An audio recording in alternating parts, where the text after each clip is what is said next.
So, why do black folks move to white neighborhoods? Well, let's just say, it usually ain't about chasing after Karen's homemade banana bread or waving at Bob while he waters the lawn. No, it's about something way deeper. It's about shade. It's about parking. It's about walking down a street without clutching your chest like you're in a horror movie. It's about sitting in your car, eating lunch, and not feeling like somebody's plotting on you. See, the truth is, some neighborhoods feel different.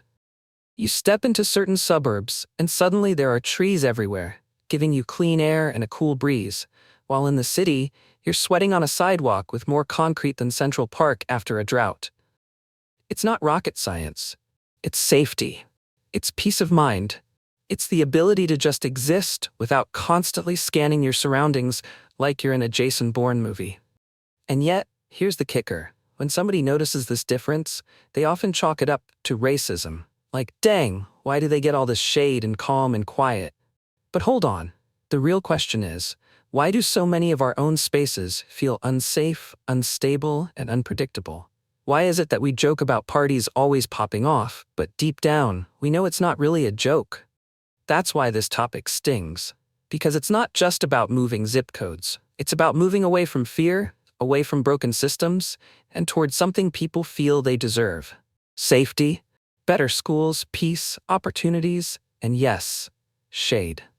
Now, before we dive into the top reasons black folks are packing their bags and heading for those so-called white neighborhoods, let me say this. This conversation isn't one-sided. You've either lived it, seen it, or know somebody who has. So don't just watch this and bounce. Hit that like button, share it with someone who'll get it, and subscribe so you don't miss what's next. And most importantly, drop your own stories and experiences in the comments. Because this isn't just a video, it's a conversation. And your perspective might be the one that makes somebody stop, think, and see this topic in a whole new way. Number 10. Better schools. Listen, everybody wants their kids to grow up reading books, not just TikTok captions. And let's be real. School quality in America is like fast food. Some spots give you a full meal, others hand you a stale fry and say, good luck. A lot of black parents move to white neighborhoods because those schools have money pouring out of the walls. Brand new MacBooks for every kid, swim teams with Olympic-sized pools, and art programs where little Madison gets to play the harp at age 6. Meanwhile, back in the hood, kids are sharing one busted-up projector and a teacher who's been buying supplies out of their own pocket since Bill Clinton was president. So yeah, parents pack up and say, we out. The goal isn't to be bougie. It's about giving Junior a shot at Yale instead of YouTube University. Now let's be clear, this ain't just about academics. It's about survival in the classroom. In a lot of underfunded schools, teachers are fighting wars every day. Broken air conditioners in 100-degree weather, classrooms so crowded the desks look like rush hour on the subway, and textbooks older than the students themselves. Meanwhile, over in the suburbs, kids are learning on smartboards and doing science projects with drones. I mean, you tell me where you'd rather send your kid. And the wild part? The PTA in those white neighborhoods raises more money in one bake sale than some black schools get in an entire year. Like, Becky's mom is selling gluten-free brownies and somehow funding a whole robotics lab. Meanwhile, in the hood, parents are scraping together $20 for uniforms and praying the lights stay on in the gym. The gap is so wide, it feels like two different countries. At the end of the day, most black parents aren't moving to escape culture or to sip lattes next to Chad at Starbucks. They're moving because education is the golden ticket. You can't blame anybody for wanting their kid to go to a school where the ceiling tiles aren't falling during math class. So if that means paying higher rent or dealing with the occasional side-eye from a nosy neighbor, so be it. The bigger picture is making sure your kid has options beyond the block. Number 9. Safety concerns. Picture this. You're in a neighborhood where the loudest sound at night is crickets. Or maybe Karen's yappy chihuahua. That's the suburban dream, right?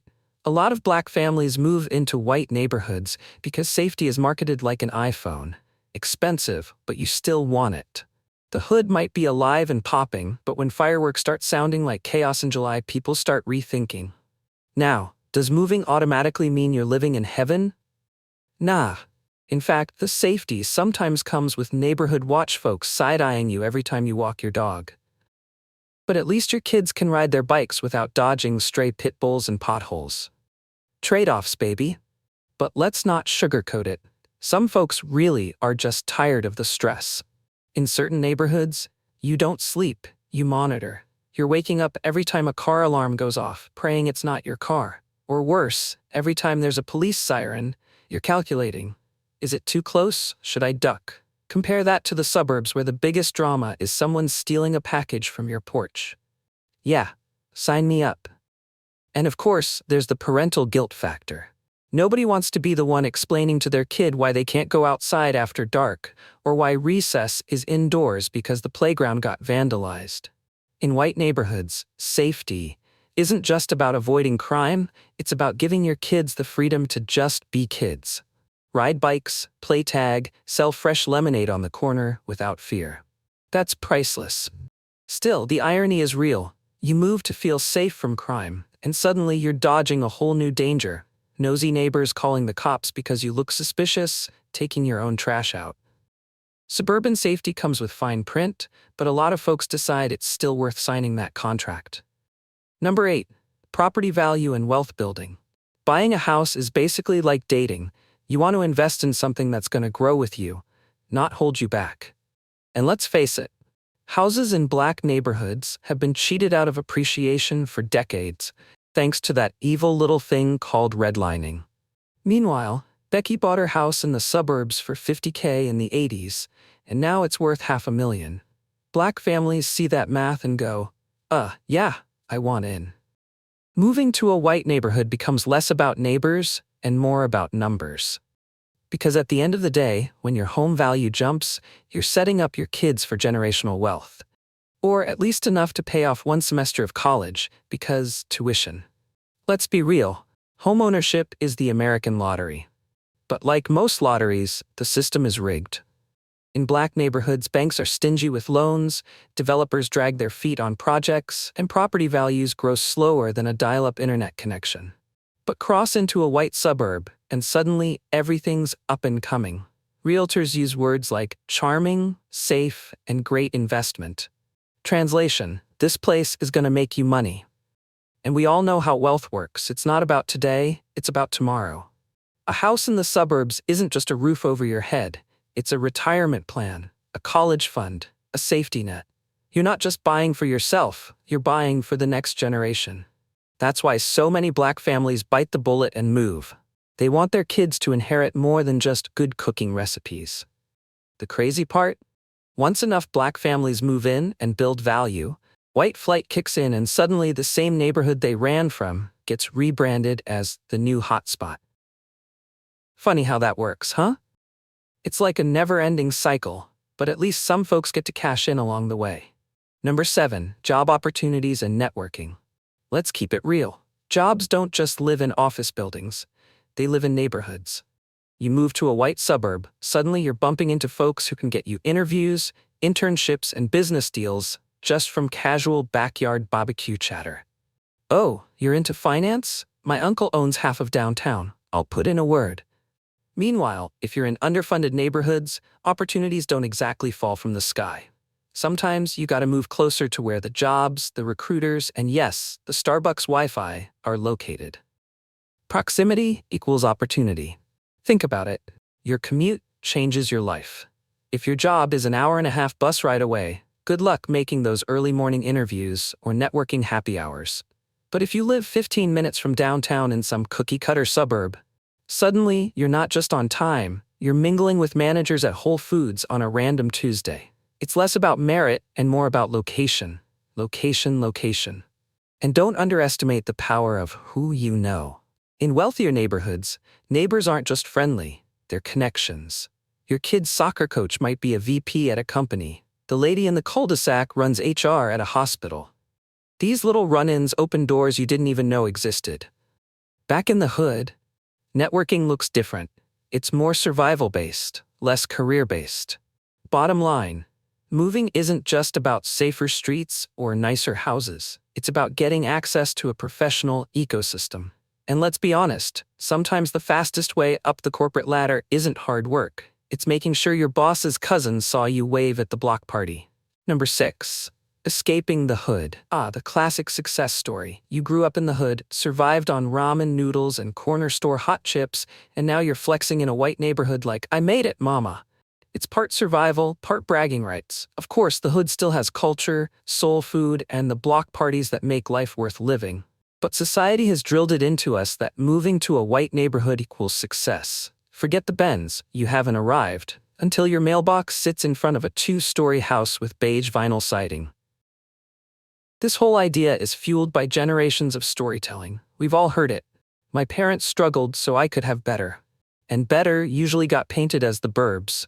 Grass lawns, double garages, and cul-de-sacs became the symbols of making it. You weren't just moving, you were upgrading your life status, like you just hit the next level in a video game. But here's the truth nobody wants to admit. Sometimes this narrative puts unnecessary pressure on people. Not everyone wants to leave the hood. Some folks love the culture, the energy, the sense of community, but society doesn't clap for you if you stay. They only clap when you leave. So moving becomes less about personal choice and more about public validation. Still, for a lot of Black families, escaping the hood isn't about rejecting it. It's about dodging the traps. Drugs, crime, underfunded schools, poor infrastructure. It's hard to thrive when you're fighting the system every day. So yeah, moving to a white neighborhood is a flex, but it's also survival strategy 101. Number 5. Amenities and resources. Here's the thing.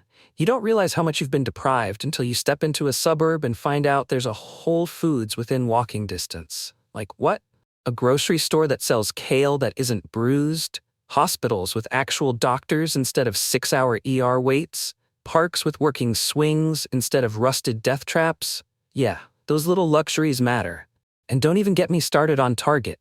If you know, walking into Target feels like stepping into heaven with red shopping carts. Many Black families want those everyday comforts for their kids, and honestly, who can blame them? Truth is, the difference hits you fast. In some Black neighborhoods, you gotta take 2 buses just to find a decent grocery store. In the burbs, there are 3 different supermarkets within 5 miles, each competing to give you organic strawberries and free Wi-Fi. That's not just convenience, that's lifestyle, and those little things add up.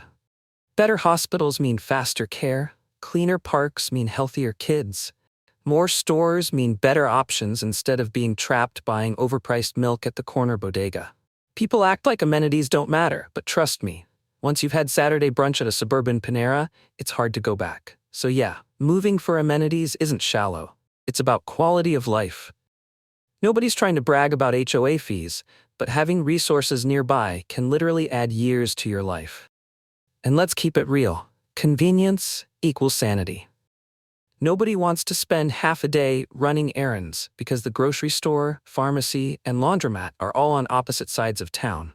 In the suburbs, you can knock out everything in one trip and still have time to binge Netflix.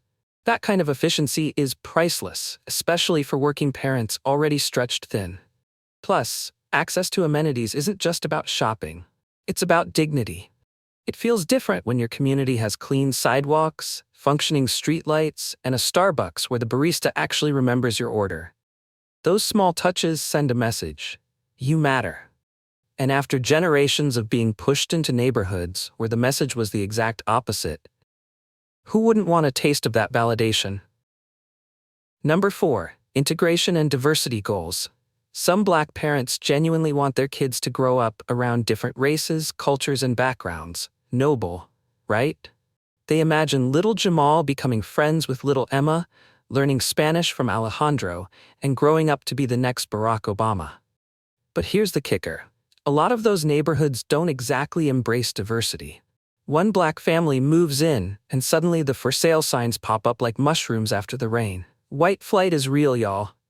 So sometimes integration feels less like a kumbaya moment and more like an awkward, where do I fit in struggle. And let's be honest, being the only one has its own stress. Your kid might end up being the only Black kid in the classroom, which comes with all the predictable nonsense. Classmates touching their hair like it's a petting zoo, teachers mispronouncing their name for the 100th time, and the occasional, "You're so articulate," backhanded compliment. Integration sounds good on paper, but in practice, whew.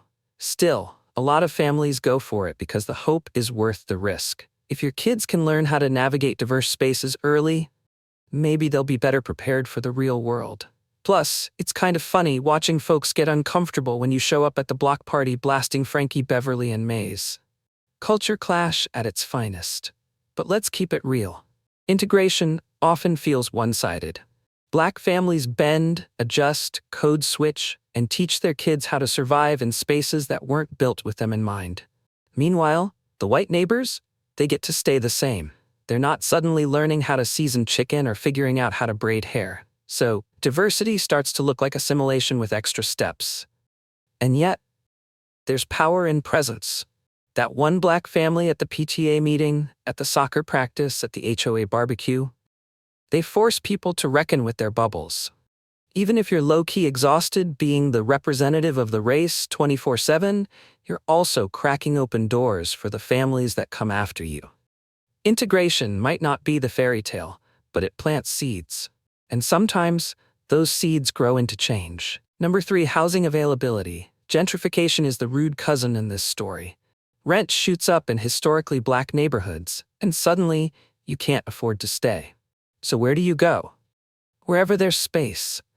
And a lot of times, that means moving into white suburbs, not because you dreamed of block parties with matching lawn chairs, but because your old hood got priced out by hipsters with fixed-gear bikes. It's less of a choice and more of a forced migration. Like, congrats, you now live next door to a Karen. Good luck. And here's the wild part. Sometimes these moves aren't even strategic. Folks aren't chasing schools or safety, they're just running from sky-high rent. You loved your old block, but when your landlord doubles the price because some new coffee shop started selling $9 lattes around the corner, you gotta bounce. White suburb, here you come. The saddest part? The same neighborhoods black folks are pushed out of suddenly become trendy. The culture that was ignored for decades gets rebranded as urban chic. Meanwhile, the people who built that culture are priced out and labeled as outsiders. That's not migration. That's robbery dressed up in skinny jeans. And the disrespect doesn't stop there. The same landlords who wouldn't fix a leaking pipe when grandma was renting suddenly install marble countertops and stainless steel appliances for the new tenants, who just happen to be young, white, and fresh out of grad school. So black families aren't leaving because they want to. They're leaving because the neighborhood they nurtured has been snatched right from under them. The irony? Once they move to the white suburbs, those same families get treated like invaders, when in reality, they were the ones invaded first. It's like being robbed twice, once when your rent skyrockets and again when your new neighbors act like you don't belong. That's the twisted game of housing in America. Always moving the goalposts, always making you prove you deserve a place to live. Number 2, prestige and status. Let's not lie, sometimes it's about flexing. Some folks just want to say, yeah, I live in that zip code. The one with the gated community, manicured lawns, and a country club no one actually uses. It's not even about the amenities anymore. It's about the aura. And trust, when family comes over for Thanksgiving and sees that granite countertop and open-concept kitchen, you're getting respect. You might even inspire a cousin or two to start Zillow shopping out in the burbs. It's also about perception. Neighbors, coworkers, even strangers treat you differently when they hear where you live. Say you're from the hood and people start clutching their pearls. Say you're from suburbia estates and suddenly you're respectable. That illusion of status is powerful, even if it comes with hidden costs like HOA meetings where people argue about mailbox paint. Of course, chasing prestige can backfire. Sometimes you move in thinking you're living the dream, but end up broke, lonely, and stuck mowing a lawn you hate. Still, for many folks, that short-term flex is worth it. Because in America, sometimes status is as valuable as cash. And let's be real, status is addictive. Once you've posted that Instagram story of your dream kitchen with the quartz island, you can't go back to paper plates on a folding table without feeling like you've failed. Prestige neighborhoods sell you a lifestyle, not just a house, and folks eat it up like it's Sunday dinner, Even if the HOA fines you $50 for leaving your trash can out too long, you'll still smile when people whisper, "They live over there." But here's the kicker. Prestige don't pay bills. A lot of people trade in community and culture for clout, only to find themselves isolated and hustling harder just to keep up appearances. You might have the nice house, but if you can't afford to furnish half the rooms, what's the point? Still, the pull of that shiny zip code is strong. It's the closest thing America has to a badge of honor. Number 1, escaping deprivation, not chasing whiteness. Here's the raw truth. Most Black families who move to white neighborhoods aren't doing it to be surrounded by Becky and Brad. It's about escaping underfunded schools, dodgy infrastructure, and lack of resources. Nobody dreams of HOA fees or neighborhood Facebook groups where someone complains about your grass being half an inch too tall. It's not about wanting to be white, it's about wanting better. And that better just happens to sit in neighborhoods that history built for white folks. Think about it like this. If your house is flooding, you don't sit around arguing about the culture of the neighborhood, you grab your stuff and head for higher ground. That's what these moves are. Higher ground. It's survival. It's trying to give your kids a chance at something different. And yeah, the move can come with sacrifices. Less culture, more awkward stares, fewer Black barbers. But when the alternative is staying stuck in a cycle of neglect and deprivation, a lot of folks decide the trade-off is worth it. They're not abandoning Blackness, they're abandoning broken systems. The irony? White flight created half of these resource deserts in the first place. They dipped out, took the tax dollars with them, and left behind potholes, broken schools, and corner stores that sell more liquor than lettuce. So now, when Black families finally follow the money trail to greener grass, suddenly it's, oh no, the neighborhood is changing. Please. That's like burning down a house and then being mad when somebody moves into the only one still standing. And let's not pretend this is easy. Moving to a white neighborhood often means giving up some of the daily comforts of Black culture. No more strolling down the street to grab a plate of fried fish on Friday. No block parties where the DJ knows exactly when to drop Frankie Beverly. Instead, you get potlucks with potato salad that looks suspiciously bland. But when survival is on the line, seasoning sometimes has to take a back seat to stability. At the same time, these moves are a kind of quiet protest. They're families saying, if the system won't fix our communities, we'll go where the system already works. It's not assimilation, it's strategy.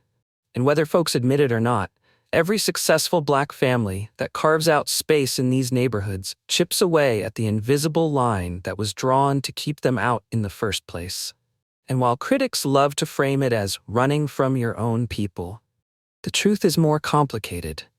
Black folks aren't fleeing community, they're fleeing neglect.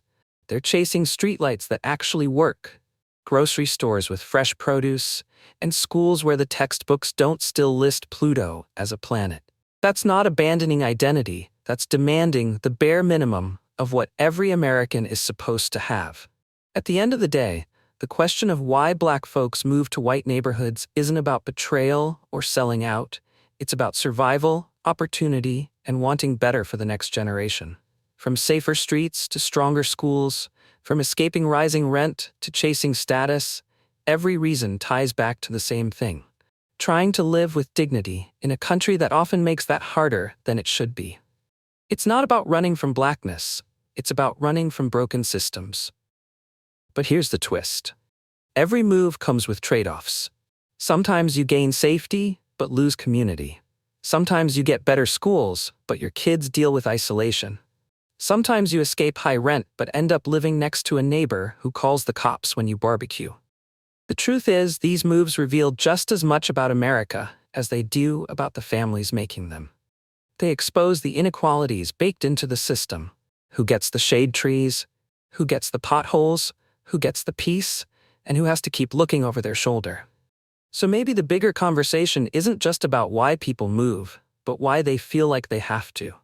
Because until the hood has the same resources as the suburbs, until Black neighborhoods aren't treated like stepping stones for gentrifiers, this cycle is going to repeat. Families will keep packing up for higher ground, even if it means leaving behind culture, comfort, and community. And that right there is the American contradiction. And yet, there's also resilience in this story. Every move, every sacrifice, is a sign that families refuse to settle for less. It's not about abandoning identity, it's about demanding a better environment to nurture it. And sometimes the very act of moving into those spaces disrupts old boundaries, challenges assumptions, and redefines what belongs where. That in itself is a form of progress, even if it's slow and uneven. In the end, these choices highlight both the failures and the possibilities of America. They remind us that people will always chase opportunity, even if the path is complicated. And maybe the real solution isn't about which neighborhood you live in, but whether all neighborhoods can finally offer the same shade, the same safety, and the same sense of possibility. Until then, the moves will continue, and so will the conversations.